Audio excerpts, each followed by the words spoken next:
मैत्रिणींनो, ज्या स्त्रीकडे बाहेर जाऊन कमवण्याची क्षमता असते, पण कुटुंबाच्या जबाबदारीमुळे ती बाहेर पडत नाही. पण शेवटी तिलाच हे ऐकवलं जातं, तू घरीच तर असतेस ना. हे ऐकल्यावर तिला ज्या वेदना होतात ना, त्याच्यासारखं दुसरं दुःख नाही मैत्रिणींनो.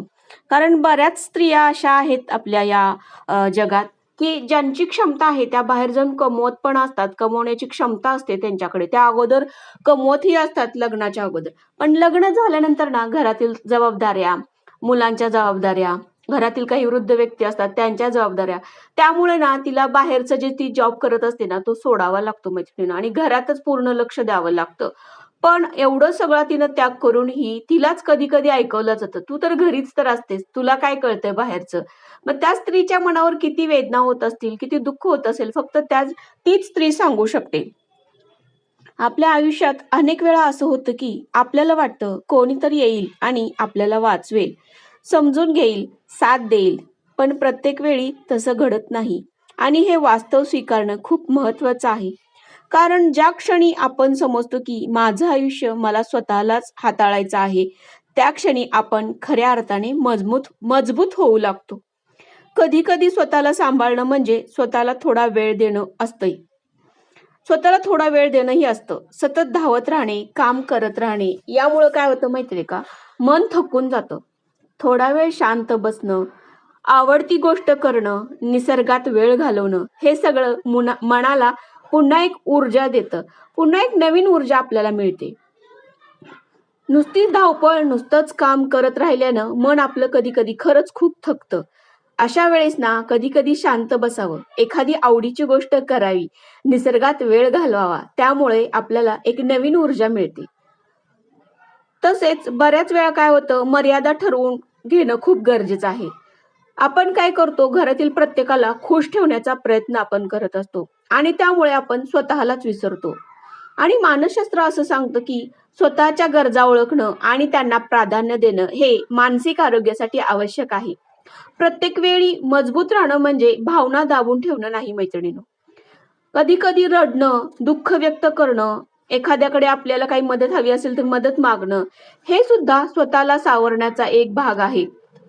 कारण फक्त शांत राहिलं म्हणजेच आपण शांत आहोत असं नसतं. बऱ्याच वेळा बऱ्याच भावना आपण दाबून ठेवतो. बरंच दुःख असतं, आपण रडत नाही. पण कधी-कधी ना रडणं सुद्धा एक भावनांना एक मोकळा मार्ग करून देतं. त्यामुळं कधी-कधी रडावं ही मैत्रिणींनो. पण शेवटी उभं राहण्याची जबाबदारी आपलीच असते.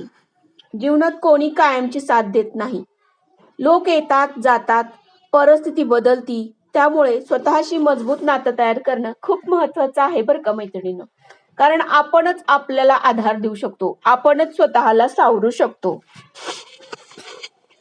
आपल्यालाच स्वतःला सावरायचं आहे, सांभाळायचं आहे आणि उभं राहायचं आहे. याचा अर्थ एकटं पडणं नाही, तर स्वतःवर विश्वास ठेवणं. जेव्हा आपण स्वतःच्या पाठीशी उभे राहतो, तेव्हा जगातील कोणतीही अडचण आपल्याला तोडू शकत नाही.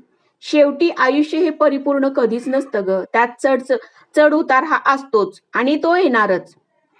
पण प्रत्येक वेळी आपण स्वतःला उचलू शकतो. पुन्हा चालायला सुरुवात करू शकतो आणि हाच खरा आत्मविश्वास आहे. हा आत्मविश्वास असा की काही झालं तरी मी स्वतःला पुन्हा उभं करू शकते. ही जाणीवच आपल्याला आयुष्य नवं बळ देतं. कारण हे आपल्याला जाणीव झाली पाहिजे की आपण स्वतःला उभं करू शकतो. आपण स्वतःला सावरू शकतो. आणि हेच आपल्याला एक नवीन बळ देतं मैत्रिणींनो. बऱ्याच वेळा काय होतं, घरातील प्रत्येक गोष्टीकडे आपण इतकं लक्ष देतो ना, प्रत्येक व्यक्तीला इतकं खुश करण्याचा प्रयत्न करतो ना, त्यामुळं ना आपण स्वतःला विसरतो. स्वतःच्या गरजा विसरतो. स्वतःलाही बाहेर जाण्याची आवश्यकता आहे, फिरण्याची आवश्यकता आहे, निसर्गाच्या सानिध्यात वेळ घालवण्याची आवश्यकता आहे. हे आपण विसरूनच जातो. तर या गोष्टी आपण लक्षात घेतल्या पाहिजेत. आपल्याला स्वतःला काय हवंय. कधी तर ना सगळी कामं बाजूला ठेवायची मैत्रिणींनो आणि शांत बसायचं. घरात नको असेल ना, तर एखाद्या बागेत जाऊन शांत बसायचं. बघा, खरंच तुम्ही परत रिचार्ज व्हाल आणि खरंच तुम्हाला एक नवीन बळ मिळेल मैत्रिणींनो. कधी-कधी स्वतःसोबत वेळ घालवणं ही सुद्धा एक नवीन ऊर्जा देण्याचा मार्ग आहे बरं का. त्यामुळं कधी-कधी ना एकटंच शांत बागेत जाऊन बसा. तुमच्या आसपास कुठे देऊळ असेल तर त्या देवळात जाऊन बसा. बघा, तुम्ही परत रिचार्ज व्हाल आणि मनातली ही जी वादळं आहेत ना, ती शांत होतील मैत्रिणींनो. कारण आयुष्य आहे, आयुष्यात चढ-उतार आहे, सुख-दुःख आहे. बरेच जण येतात, बरेच जण जातात. आपल्या मनाची घालमेल होत असती आणि ही वादळं जर शांत करायची असतील ना, तर स्वतः थोडासा शांत बसून स्वतःचा विचार करणे, स्वतःला काय हवंय, काय नको याची ओळख घेणे खरंच खूप गरजेचं आहे मैत्रिणींनो. असं केलत ना, तर तुमचं मन एक नवीन ऊर्जा घेऊन परत तुमच्याबरोबर उभे राहील आणि तुम्ही कितीही कोलमडलेले असला, तर तुम्ही परत उभा राहू शकता बरं का मैत्रिणींनो. प्रयत्न करायचा गं, काय हरकत आहे करायला? आपण जॉब करत नाही घरातल्या जबाबदारीमुळे, तर घरात बसूनच आपण बऱ्याच गोष्टी करू शकतो. काही आर्थिक आपण काय कमवू शकतो का याचा विचार करू शकतो. छोटे-मोठे एखादं घरातच आपण काम करू शकतो. बघा प्रयत्न करून मैत्रिणींनो. पण कधीही कोलमडून जाऊ नका. कायम उभ्या राहा. स्वतःला आधार द्या. मनाचा आधार बना. कारण तूच आहेस तुझा जीवनाचा शिल्पकार.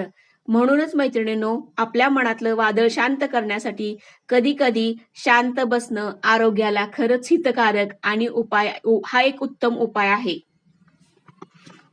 चला मैत्रिणींनो, भेटूया नेक्स्ट व्हिडिओमध्ये. बाय.